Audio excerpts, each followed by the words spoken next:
As a Vietnamese student studying abroad in the United States since 2017, I often sought out a taste of home by dining at Vietnamese restaurants. One day in 2019, my friend and I decided to grab lunch at a Vietnamese restaurant in California. Little did we know this seemingly ordinary outing would turn into a memorable encounter. We placed our orders and settled down at a table, engrossed in conversation in our native Vietnamese language. Unbeknownst to us, a woman with a distinct "I demand to speak to your manager" haircut approached me from behind. My friend and I exchanged knowing glances, bracing ourselves for what might come next. "Karen, ahem, excuse me?" "Me, what seems to be the problem, ma'am?" "Karen, what language are you speaking?" "Nee, Vietnamese." The word Vietnamese seemed to trigger something within Karen, and before we knew it, she erupted into a tirade. "Karen, what? You're speaking that language? You damn communist! Get out of this restaurant before I call the cops!" Confusion clouded our minds as we tried to make sense of the situation. "Nee, why are you yelling like that?" "Karen, you're speaking the language of those dirty Asian communists. You're ruining the greatness and purity of the U.S. Both of you need to leave now." "Nee, what on earth are you talking about? My friend and I have every right to speak whatever language we want in this country." "Karen, I don't care. You two have to leave now or I'm calling the cops." By now, all eyes in the restaurant were on Karen and us. The commotion had caught the attention of the manager, who hurried over to see what was happening. "Manager, what's going on here?" "Karen, still yelling, these communists are invading this restaurant. I want them kicked out now." "Manager, excuse me." He turned to me, sensing that something was amiss. "Manager, is this woman bothering you and your friend?" "Nee. Yes, she approached us while we were simply trying to enjoy our meal. She started yelling at us, claiming we shouldn't be here." The manager faced Karen, puzzled and concerned. "Manager, you need to stop harassing my customers. If you don't, I'll have to ask you to leave." "Karen, but these Vietnamese communists are invading this restaurant. Aren't you going to do anything about it?" "Manager, please refrain from causing a scene in my restaurant. By the way, I'm Vietnamese and a proud supporter of communism. You have no right to dictate what happens on my property." Karen's face contorted in shock, her mouth forming a large O. "Karen, what? You're a communist too. I'm calling the cops and this place will be shut down in no time." Manager, me, and friend all simultaneously spoke in Vietnamese. "Go ahead, then." Infuriated, Karen proceeded to dial the police. When the officers arrived, Karen launched into a full-blown nonsensical rant, claiming that the restaurant was filled with communists and that she was being mistreated. The situation had spiraled into absurdity. One of the police officers then approached the manager, my friend, and me.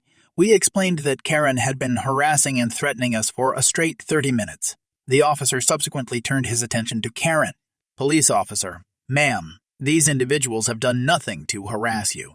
You're the one who has been harassing them. Please remain calm." And, before the officer could finish his sentence, Karen interrupted him. "Karen, nonsense. They're communists trying to invade this country. You have to arrest them and shut this place down. Otherwise, they'll conquer us." "Police officer, they're just ordinary people minding their own business, with no intention of overthrowing the U.S. government. Please calm down, or I will have to arrest you for racism and disturbing the peace." "Karen, no, they're lying." In an attempt to attack my friend and me, Karen was swiftly restrained by both the manager and the police officer. Eventually, she was arrested on charges of attempted assault, racism, and disturbing the peace. As she was driven away to the police station, Karen threatened to sue the restaurant. My friend, the manager, and I couldn't help but chuckle at her absurdity. We expressed our gratitude to the manager for his assistance and made our way back to my apartment. To this day, we still joke about that unforgettable event. This story takes place during my senior year of high school when my classmates and I were assigned a filming project about the benefits of sports. Since our school campus was small and lacked proper sports facilities, we were granted permission to film outside the campus. Our community, although small, had nearby parks and grocery stores. On a weekend, we decided to film at a park just a few blocks away because it had tennis and basketball courts, a great opportunity for our small project. I arrived at the park early and noticed a few people enjoying picnics under the shade of a tree. I sat on a bench, eagerly waiting for my classmates to join me. Gradually, they arrived one by one, and we gathered to plan our content. Surprisingly, we all agreed on the concept without any disagreements or arguments, as we were all passionate about the project. My best friend took charge of filming the montage, with our other classmates acting as NBA players. We explored the tennis court as well, where another friend played the role of Serena Williams. Afterwards, we reviewed the clips for possible reshoots when, suddenly, a woman appeared behind us. Let's call her Karen, and her child. Karen, hello, may we ask what you're doing? Best friend, we're filming for our project. Karen, can I see? Her tone annoyed us.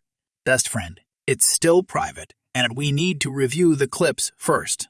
Karen, that's quite rude. This place is becoming toxic for my child to grow up in if you guys won't even share what you're up to. Karen gave us a disapproving look and walked away. Sensing potential trouble, my friend discreetly began filming the impending argument. We knew something was about to unfold. One of my classmates, who played the role of Serena Williams, decided to speak up. Serena Williams actor. Really? If this place is toxic for your child, why not find a new neighborhood?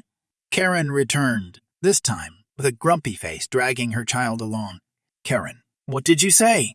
Serena Williams actor. I said, if this place is toxic for your child, then take him to a new neighborhood. Don't act like we're dumping nuclear waste here.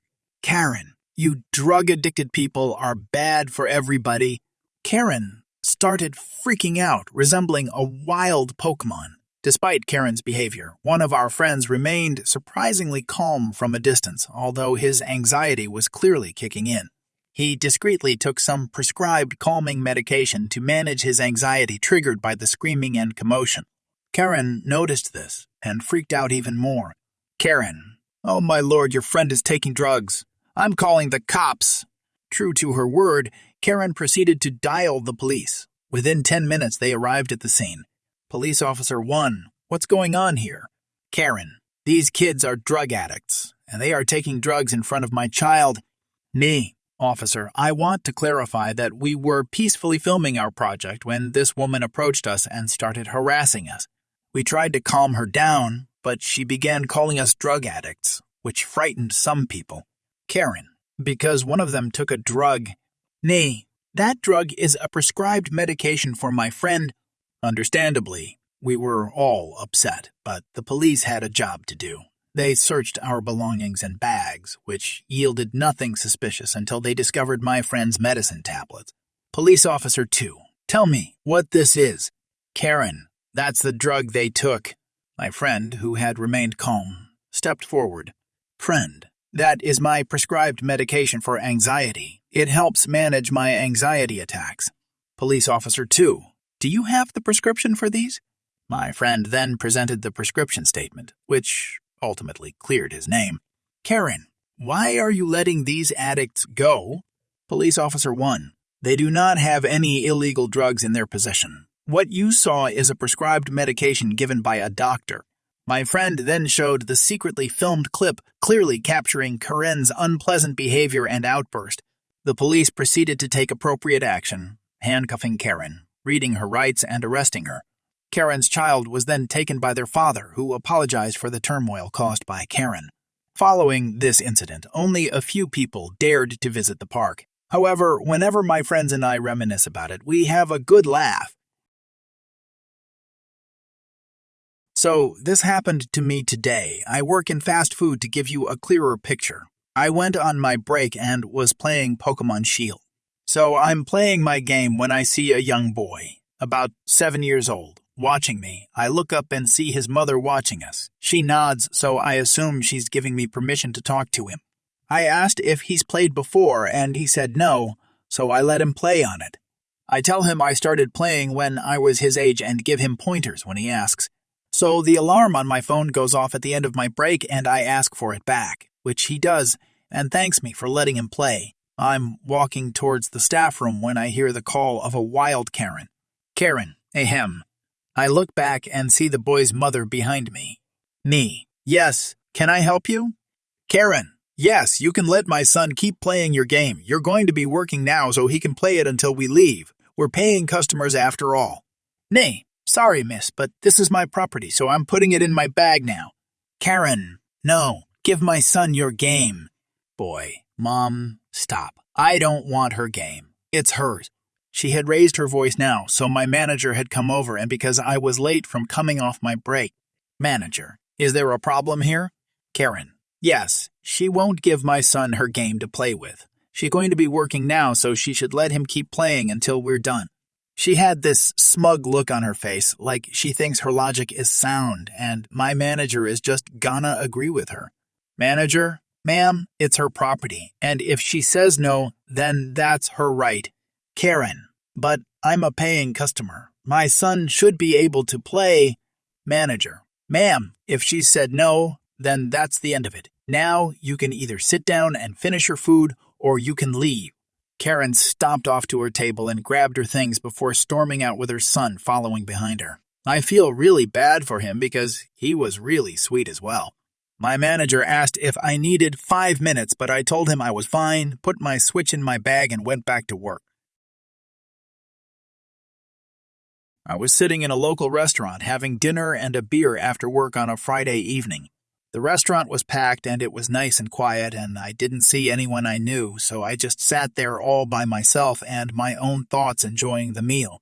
I finished the meal and my beer and went outside for a smoke. When I came back in, there was a new beer on my table. I asked the waiter if he read my mind, and he just smiled at me.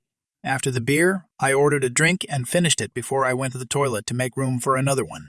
Same thing happened. There was a new drink standing on my table, waiting for me. I was puzzled for a bit, but finished it and called the waiter to pay my bill.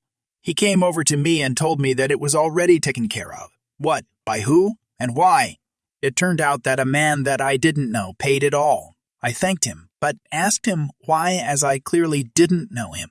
He asked me if I remembered that I helped a couple moving a large cupboard inside a house a year or so ago. I barely did, as it was a long time ago and wasn't anything special.